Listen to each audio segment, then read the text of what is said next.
Bada bing, bada bu. Halo semuanya, apa kabar? Sebelumnya aku mau ngucapin selamat tahun baru 2021. Aku tahu ini udah telat banget, kayak udah tanggal 9. Ya, udah tanggal 9 Januari.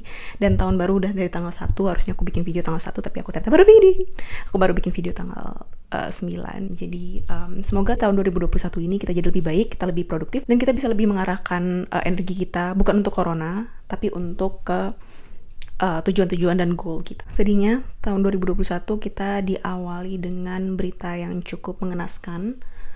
Buat kalian yang udah tahu berita soal Christine Becerra, dia adalah flight attendant, dia adalah pramugari di Filipina yang baru aja meninggal karena dia di-assault, karena dia dilecehkan sama teman-temannya dan dibunuh. Semoga arwah Christine diterima dan tenang di atas sana.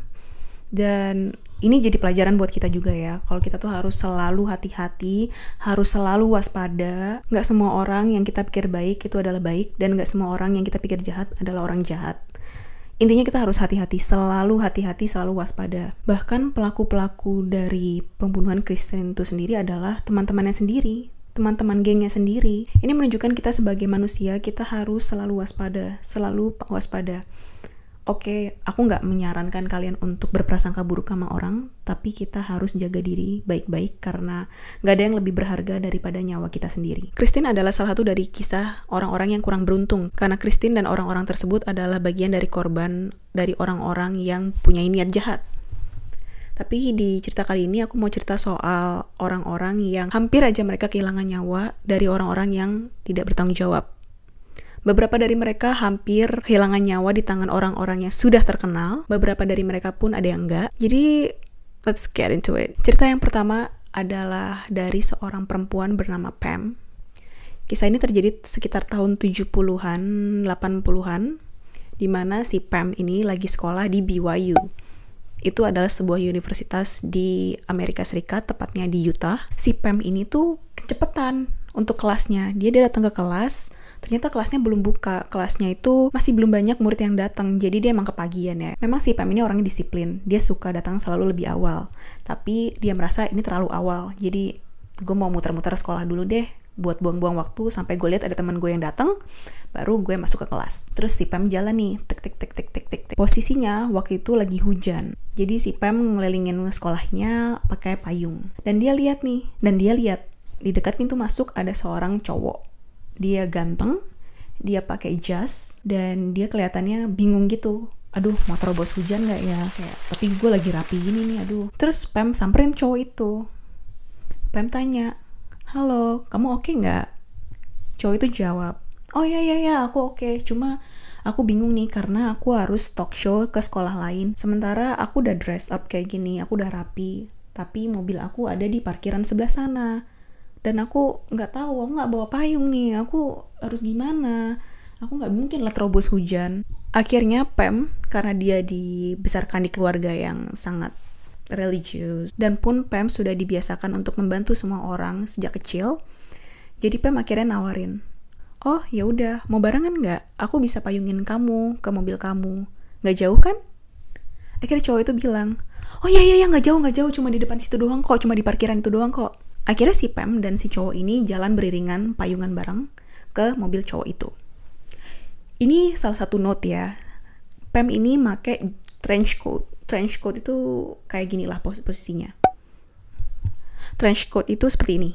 Jadi jas luaran, outer, dimana dia tuh ada sabuknya gitu loh di sekeliling pinggangnya. Dan dia jalan. Parkiran 1. Belum juga ditemukan mobilnya si cowok itu. Oke, parkiran 2. Gak ada juga mobilnya di sini. Kita udah mau jalan ke parkiran 3. Dan parkiran 3 tuh jauh banget. Dan Pam mikir, ini mah bukan yang gue kepagian, tapi bakalan telat nih gue dari kelas.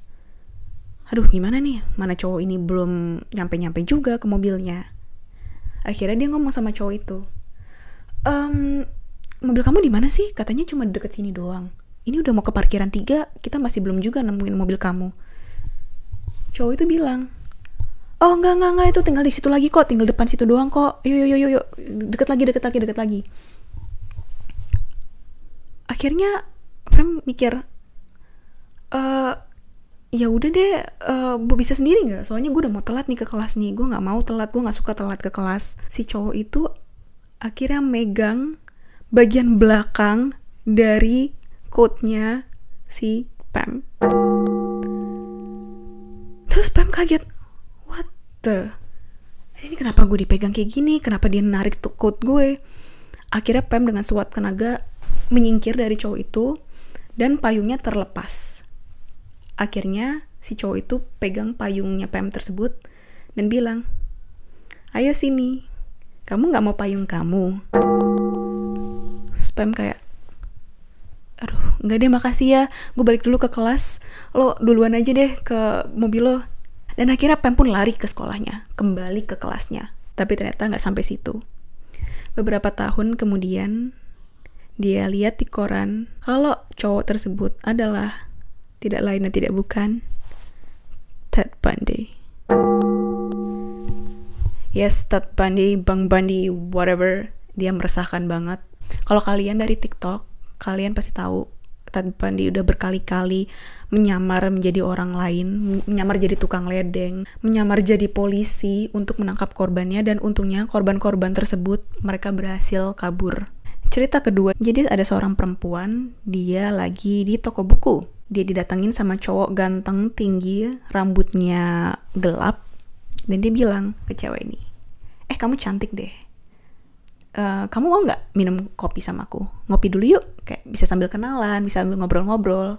Terus cewek itu nunjukin jari manis sebelah kirinya. Sorry, I'm married. Aku udah menikah. Akhirnya cowok ini cabut. Dan yes, cowok ini adalah Ted Bundy. Oke, lanjut cerita yang kedua. Oh my god, ini cerita nginep di otak aku, nggak rent free, nggak bayar uang kosan. Pertama kali aku denger cerita ini, banyak banget perasaan yang aku rasain karena aku pernah ngalamin namanya tinggal sendiri. Jadi cerita ini bertempat di Korea Selatan, tepatnya di Gangnam. Ada seorang ibu dan anak, mereka baru pulang. Mereka pulang ke apartemen mereka. Tapi saat masuk ke dalam lift, ada seorang pria mengenakan jas hujan warna kuning berdiri di pojokan lift. Si ibu dan anak masuk dan mereka pencet tombol lift. Lalu ibu tuh sadar, kok bau alkohol sih? Terus dia lihat orang tersebut. Orang itu aneh, dia nunduk terus, dia pakai topi dan dia pakai jas hujan warna kuning. Dan dia membawa kayak koran digulung gitu. Langsung si ibu tuh ngerasa gak enak dan ngerasa kayak ada yang aneh. Dia lihat ke tombol-tombol lift dan orang itu gak mencet tombol lift apapun. Akhirnya si ibu pun mulai nyingkirin anaknya lebih jauh dari si cowok tersebut. Dia mulai ngerangkul anaknya, lalu dia ambil HP-nya, dia pura-pura telepon suaminya. Terus suaminya angkat dan posisinya suaminya waktu itu lagi gak ada di rumah. Dia telepon, tapi dia berpura-pura seakan-akan suaminya ada di rumah. Oh iya sayang, ini aku udah sampai rumah kok. Aku udah di lift sama anak kita. Hahaha. Aku tahu kamu pasti tidur lagi kan. Ya udah jangan tidur lagi. Siap-siap di depan rumah. Aku udah mau nyampe nih. Bukain pintu ya. Oke, udah. Telepon pun ditutup. Cowok yang pakai jas hujan kuning tersebut mulai mundur selangkah. Oke, si ibu itu akhirnya mikir, mungkin dia takut. Mungkin orang ini gak berani ngapa-ngapain. Pas pintu lift terbuka, dia jalanlah sama anaknya ke apartemen mereka.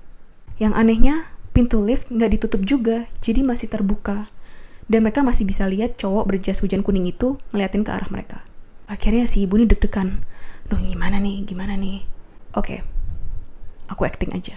Si ibu pun acting dan dia teriak-teriak kayak orang gila. Dia bilang, ya sayang, aku udah di depan. Tuh kan, aku tahu kamu tidur lagi. Aku barusan bilang kamu jangan tidur lagi. Ya udah cepetan bukain pintunya, aku tunggu nih. Dia berakting seakan-akan suaminya ada di dalam rumah dan berteriak kepadanya. Akhirnya pintu lift tertutup sedikit demi sedikit. Ibu itu merasa lega. Oke, orang ini kabur. Orang ini cabut. Dia pencet kode apartemennya. Buat kalian yang suka nonton K-drama atau kalian tahu, apartemen di Korea mereka itu pakai semacam security lock-nya itu kayak kalian harus pencet kodenya gitu kan. Dan kodenya tuh aku tahu kalau dipencet bunyinya kencengnya minta ampun. Dia pencet lah, tit, tit, pintu lift langsung terbuka. Ibu-ibu tuh langsung cepat-cepat pencet kodenya. Dia dorong anaknya masuk sampai anaknya jatuh ke dalam rumah. Lalu ibu itu buru-buru masuk dan tutup pintunya. Kemudian dia nengok dari lubang pintu kecil. Orang dengan jas hujan kuning itu, dia udah siap dengan pisaunya di depan pintu. Oh my god. Bayangin adrenaline rush-nya. Dan mungkin beberapa dari kalian ada yang tahu kalau ini adalah kisah dari Yellow Raincoat Killer atau Gangnam Killer. Oke, cerita selanjutnya aku lupa, kayaknya aku dapetin dari Reddit tapi bukan dari orang pertama, bukan dari si korban, nyaris korban maksudnya. Tapi aku dapetnya dari orang lain yang cerita ke Reddit. Nah, aku pernah cerita juga soal ini di TikTok. I'm not even sure if you guys ever saw it. Aku nggak yakin apa kalian pernah lihat, tapi akan aku ceritain ulang di sini. Dan cerita ini bikin aku nggak bisa tidur juga. Yang terjadi adalah ada seorang perempuan. Dia baru aja selesai dari part time. Cewek ini dia masih kuliah, habis selesai kuliah, habis kelas dia pergi ke kerjaan part time-nya. Setelah dia part time, dia pulang tuh udah malam banget, udah sekitar jam 10, jam 11-an. Dia nunggu bus terakhir. Di situ lumayan rame sih. Ada beberapa orang juga yang nunggu bus, tapi bukan bus yang sama, bus yang berbeda. Akhirnya bus yang dia tunggu datang. Dia masuk ke dalam bus tersebut, dan dia lihat ada 4 orang cowok yang masuk juga. Mereka duduk di sekelilingnya cewek itu. Ada yang di belakangnya dia, ada yang di sampingnya dia, ada juga yang di depannya dia. Dan mereka ngobrol kenceng banget. Si cewek ini kayak ngerasa risih lah, kayak aduh cowok rame-rame ngapain ngelilingin gue, emang gak bisa apa duduk satu spot aja gitu loh. Akhirnya dia pasang headsetnya, terus dia lihat HP-nya, dia langsung mikir, damn it, aduh HP gue mati lagi. Yaudahlah gue pura-pura aja denger lagu. Sambil dia pura-pura denger lagu, dia dengerlah 4 cowok tersebut mereka ngobrol. Kebetulan cowok-cowok itu mereka gak ngobrol dalam bahasa Inggris. Dan kebetulan juga bahasa yang mereka obrolin itu adalah bahasa yang juga dikuasai oleh perempuan tersebut. Jadi si cewek itu juga dengerin lah apa yang mereka omongin. Didengerin, oh mereka gosip, mereka ngomong. Sampai mereka ngomong sesuatu dan cewek itu langsung, oh shit. Akhirnya dia pegang HP-nya tersebut, dia pura-pura telepon ibunya sambil ngomong kenceng-kenceng. Hai ma. Oh iya, aku udah deket rumah kok, aku masih di bus. Oh mama mau jemput? Oh tumben mah. Oke, boleh. Yaudah kita ketemuan di bus stop deket rumah ya. Hah? Oh ada sale di mall. Oh boleh deh, aku kayaknya butuh jeans baru deh. Kayaknya kita ke mall besok, mau gak mah? Aku mau. Oke, sampai ketemu mah, bentar lagi aku mau turun nih. Oke, ada mama. Dia pura-pura telepon sama ibunya. Cowok-cowok tersebut mereka ngeliatin cewek itu, dan akhirnya mereka kembali ke obrolan mereka masing-masing. Kayak mereka gibah lagi. Sampai ke bus stopnya, cewek itu turun dan dia lari sekenceng-kencengnya ke rumahnya. Dia buka pintu, tutup, kunci, dan dia ngintip dari dalam. Setelah dia ngerasa aman, dia panggil ibunya. Dia cerita, tolong aku takut banget, malam ini aku boleh tidur sama mama nggak? Ternyata apa yang terjadi adalah cewek itu dengar kalau cowok-cowok itu lagi ngomongin kalau mereka mau nangkap cewek itu, memperkosanya, dan membunuhnya juga. Itulah pentingnya ya untuk belajar lebih dari satu bahasa, penting banget kayaknya. Dan cerita yang terakhir, ini aku dapat udah lumayan lama, aku dapat dari Reddit juga. I'm not sure whether it's true or not, aku nggak tahu ini apa benar apa enggak, tapi ada beberapa yang bilang ini dari creepypasta dan beberapa yang dari Reddit bilang ini legit. Jadi yang penting aku cerita aja ya. Ada sepasang sahabat, let's say namanya Julie sama Anna. Julie ini orang tuanya kebetulan lagi keluar kota, jadi dia ngundang Anna untuk nginep di rumahnya. Mereka senang banget itu. Mereka nonton ke bioskop, mereka belanja, akhirnya mereka pulang, dan mereka siap-siap lah mau tidur, mau slumber party. Terus posisi ranjangnya Julie ini kayak atas bawah gitu loh, kayak gini. Jadi Julie tidur yang di atas, Anna tidur di ranjang yang di bawah. Terus tiba-tiba Julie dengar Anna nangis. Julie nanya, kenapa? Kita boleh ice cream gak? Kita boleh beli ice cream gak? Julie bingung dong, kayak, kok mau ice cream aja lo sampai nangis sih? Julie masih nangis, please, gue pengen banget ice cream. Please, ayo kita keluar, gue pengen ice cream. Julie kayak, emang gak bisa besok aja ya? Udah malam banget nih, gue udah ngantuk. Anna makin kenceng nangisnya, please, tolong, gue mau ice cream sekarang banget, please. Karena Julie itu gak tega sama temannya, akhirnya oke lah, kita keluar. Di tengah jalan, bukannya mereka pergi ke toko ice cream, tapi mereka belok ke kantor polisi. Julie nanya, what the hell? Kenapa kita pergi ke kantor polisi? Kan katanya lo mau ice cream. Terus si Anna bilang, tadi cuma alasan aja. Karena aku lihat di bawah ranjang kamu ada cowok yang tidur sambil pegang pisau. Aku benar-benar bersyukur orang-orang itu bisa selamat dari semua bahaya yang aku sebutin tadi, dan aku yakin masih banyak lagi cerita-cerita orang yang selamat dari bahaya yang hampir merenggut nyawa mereka. And I guess that's it for today. Ini aja buat hari ini. Let me know kalau kalian mau aku bikin part keduanya, soal orang yang selamat dari bahaya-bahaya yang hampir mengancam nyawa mereka. Jangan lupa pencet like kalau kalian suka video ini, komen di bawah apalagi yang kalian pengen aku ceritain di channel aku, dan jangan lupa subscribe. Ini gak ngancem kok, sumpah, aku cuma minta tolong. And I'll see you on my next video. Bye.